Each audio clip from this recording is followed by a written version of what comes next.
At roughly 5000 BCE to 8000 BCE, constant disagreement and rivalry would ultimately end when the citizens of a far-off planet unify into what many future governments identified as the Ferengi Alliance. By 2700 BCE, the Alliance developed banking, speculative investments, and a unified global economy through a common and shared currency. The Ferengi also adopted the Rules of Acquisition, a document consisting of at least 285 rules that would inform how society was to interact when it comes to their economic system. This document not only was used for business, but became a cultural icon and indeed a religious text of sorts for them. It's not completely known how or why the Rules of Acquisition were created, but many sources believe that it was fashioned by the first Grand Nagus, Galent.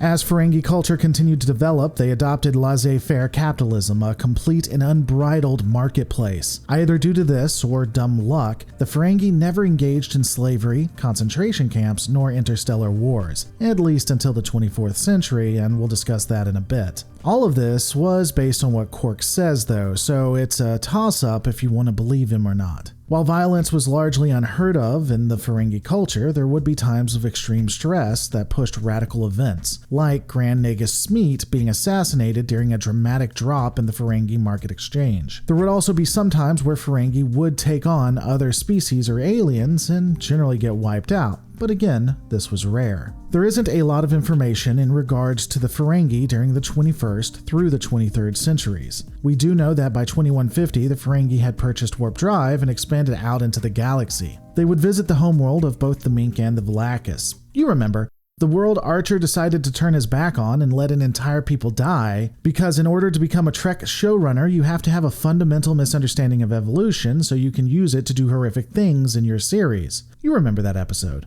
There would even be an interaction with the United Earth and its Starfleet when pirates attempted to steal from the NX-01 Enterprise. The most intelligent captain ever, Archer, would never get the species name though, because, why bother? Of course, it wouldn't have mattered if he had gotten their name. The Borg straight up tell him their name, and the United Earth saw fit to never tell the other member worlds of the future Federation. Because screw that mess, it's too much paperwork, The next conflict with humanity occurs when the Ferengi meet the Federation Starfleet, not a United Earth knockoff, specifically in the time of 2355. After years upon years of trade and bargaining, Ferengi starships had become the match, if not better, than most Starfleet counterparts. This was seen when the USS Stargazer, under the command of Jean-Luc Picard, was ambushed by a Ferengi vessel, nearly destroyed. The Starfleet captain would ultimately trick the Ferengi in what is known as the Picard maneuver and destroy the Alliance vessel before it could destroy them. However, the Stargazer would take significant damage and have to be abandoned. There would be a handful of other engagements with the Ferengi,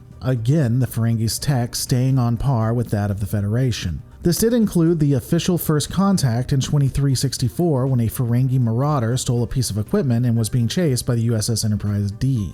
Both ships were ultimately caught within a trap by a third party and had to determine how both could escape. By the end of this excursion, both sides left with a little bit more understanding of each other. The Ferengi initially seemed to move awkwardly when in person around other Federation officers. They moved like cats, and they also utilized broken English, even though the universal translators would have been able to convert that into actual sentences, but okay. Starfleet officers were generally wary of the Ferengi, not knowing much about them and even using a slur against United States citizens on television, calling them quote-unquote Yankee traitors.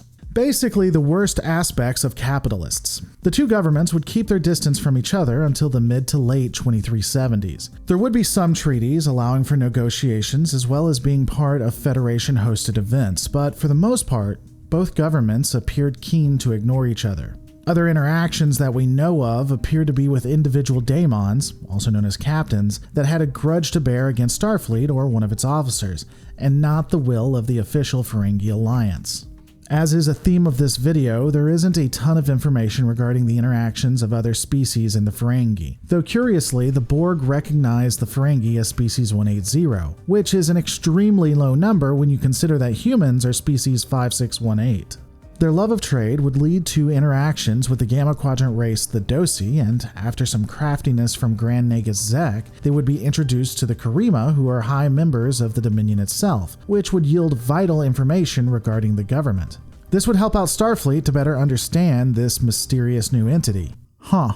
I guess when you combine capitalism and socialism, it's the best way to defeat your enemies. The culture of the Ferengi, unsurprisingly, was originally based on greed and earning profit. As stated, this would be so impactful that it would become a religion for the people. In fact, the Ferengi would look at the 5 stages of acquisition as a religious experience. There was infatuation, justification, appropriation, obsession, and resale. This need to become more wealthy would help the culture advance into a powerful, if not the most powerful economic force in the universe.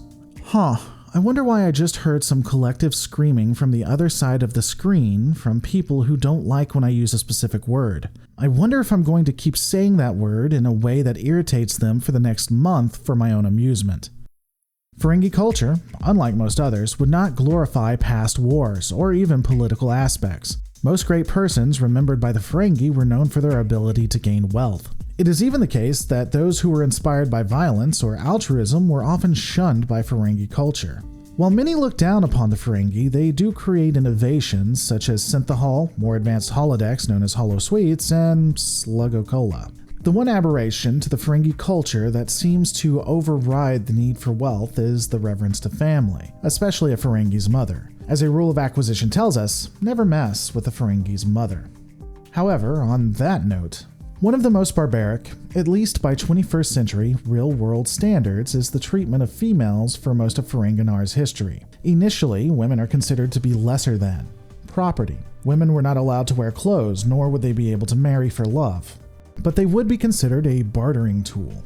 But totes not slavery, y'all. It's not slavery, just bartering. And sold to a suitor for a set amount of time. A woman would not initially be allowed to earn profit. The penalty for doing such would mean she would give it all back and sign a confession, or failing that, she would be sold into indentured servitude. Though that's confusing, as I'm not sure what debt she's paying back, but anyway. Additionally, women could not leave the house without male escort, nor talk with men not related to them. Ultimately, an altruistic, or at least exceptionally thirsty, so thirsty he's willing to change all laws on Ferenginar, Grand Nagus Zek would begin instituting changes to allow women more freedoms. It was argued that with women being the majority on Ferenginar, the Ferengi were missing a potential profit-gathering resource, both in consumers as well as a workforce. Also, allowing them to wear clothes meant that they could also have pockets and carry more of the latinum that was so coveted. Additionally, reforms would continue to take hold, requiring stricter guidelines on what could be sold and how. Again, the theory was that if Ferengi were selling items and are held to account for what they sold, the quality would be better and would increase both opportunity and profit.